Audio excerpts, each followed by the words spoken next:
Good morning, everyone, and welcome to our daily word this morning as we begin a new week together and share in our ongoing conversation around Scripture and the daily word and what it means for us and how then we use it to apply it to our lives to help us to live better, to live faithfully, to hear God's call on our lives. And so we are obviously deep in the season of Lent now. Sunday coming up is Palm Sunday. And so then we make this big turn, this transition in the season of Lent. So hope you'll plan to join us. This Wednesday night is our final Lent Wednesday night. So I hope you'll plan to join us for that. We have dinner at 6 o'clock, salad, soup, bread, and dessert. And then our study, Meeting Jesus Around the Table. We're going to hear John's version of the telling of this dinner that's held in honor of Jesus for the giving of life to Lazarus that we heard about yesterday. So hopefully you'll join us. If you haven't had a chance, this will be your last chance to come and be with us on Wednesday night. So today is daily word number 697. And so we continue this long journey together. Our scripture this morning comes from the book of Hebrews, chapter 10, verses 24 through 25. And we hear these words. And let us consider how to provoke one another on to love and good deeds, not neglecting to meet together, as is the habit of some, but encouraging one another. And all the more as you see the day approaching. So, when you read particular verses, as we do on Sunday morning, we think about who wrote this. And for the book of Hebrews, no one's really sure who wrote the book of Hebrews. There's lots of speculation, lots of assumptions, but no real clear author for the book of Hebrews. And so any guess would be simply that. But you wonder, who wrote this? Why did they write it? What was going on in their community? When you read any kind of book, you have to wonder, what was the author going through? What was the point the author was trying to make? And I think that's a valid question for the book of Hebrews and for this particular scripture. What was going on? What did the author want us to learn from the words that the author wrote for us? Provoking one another on to love and good deeds, not neglecting to meet together, as is the habit of some, but even more so as the day approaches. I would venture to guess what we do know about culture at that time, that the people who were neglecting to meet weren't probably going out to brunch instead, weren't going golfing, weren't going to a sporting event, weren't sleeping in, weren't whatever it is that we do on Sunday morning besides meet together. Probably, instead, they were trying to stay safe from the persecution that had faced the early church. And I would venture to guess that when the writer says, as you see the day approaching, for them it was the return of Christ. And because they were under such persecution, that return of Christ felt like a relief to them. The present challenges would end.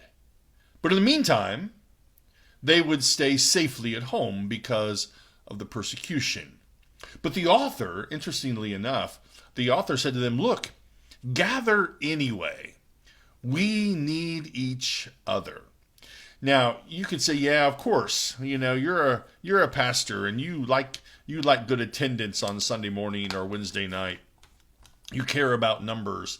I really don't. I used to. I confess, I used to really care about numbers. I felt like it determined whether I was going to keep my job or not. I really don't care about that anymore like that. Instead, this call to gather, where we gather on Wednesday night and Sunday morning, especially in our culture today when there are so many alternatives to gathering. When I was a kid, there weren't alternatives. Sunday morning was Sunday morning. Stores weren't open, banks weren't open, restaurants weren't open. So you went to church. And that's what you did. And there weren't Sunday morning sports that are just dominating the culture now. It was what you did on Sunday morning. We're called now, though, in this day of alternatives so many times, that this call to gather, I think, is still a strong one. These words from the writer of Hebrews, they stir a lot in me. They provoke me to remember my growth in faith. And it never came as a solitary exercise. I said a couple of weeks ago in my sermon about my home church and the actions they're about to take to disaffiliate, and I have my letter written to them. But I think about those days of gathering together on Sunday mornings and Sunday night for youth group, and all the conversations, and knowing that our gathering together made me the person I am. We don't do it to that extent because I don't have the energy to fight the time crunch of everybody these days. But what we do this week, Tuesday night, is confirmation. It's a struggle to find time for these 4 girls. They're so busy in their lives and their family lives. So I get them for this little window on Tuesday night so that we can provoke each other in our faith. Wednesday night, we have an hour and a half, that we can provoke each other into our Christian faith. On Sunday morning, we have an hour that we can provoke one another to love and good deeds. In the whole scheme of the week, that's really not very much. And so the writer's call for us to gather is still a powerful call. It's still one that ought to reverberate in us. And so then there's this reminder for me. So when we gather, when we choose to gather, when we are in the habit of gathering instead of scattering, God then moves in us, and shapes us. And God is active in those places. If you've been to Wednesday night in the last few weeks, meeting Jesus at the table, I don't think it's just me. It might be, but I don't think it's just me. Boy, God has moved in amazing ways in our gatherings on Wednesday nights. And it's a powerful, powerful, powerful thing that God's done. And so for us, we continue to need each other.